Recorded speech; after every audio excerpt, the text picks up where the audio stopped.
Dit waren de beelden van Justerjoen in Friesland-Joerts. Elisabeth Hiemstra schrok ervan.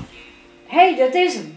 Hiemstra ging voort op zoek naar de Meunstertiek, want ze er wist van dat ze het bestje sjoen had. Die heb ik sjoen. Die heb ik hier op een kleine hand. Die roen hier. En toen heb ik hem van mij afslijnd. Dat is een paar weken geleden, het weer maar de warme waar. En toen voelde hij en toen dacht ik, wat een typisch beest. Liep het wel op een tiek. Maar ik denk, hij is te groot, dus het kan geen tiek wezen. Maar ik zie hem dus juist op de televisie en toen dacht ik, ja, verrek, dat is hem. De vernijde ziektocht smiert spier nog neer op. Je bent er wel absoluut wist van dat het een Meunstertiek weer die je sjoen had? Ja, ik ben er wist van. Ja.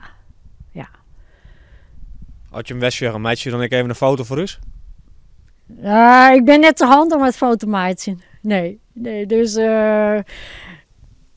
nou, dat zal waarschijnlijk niks worden. Dan lopen we jou maar op je blauwe eigen. Ja, oké.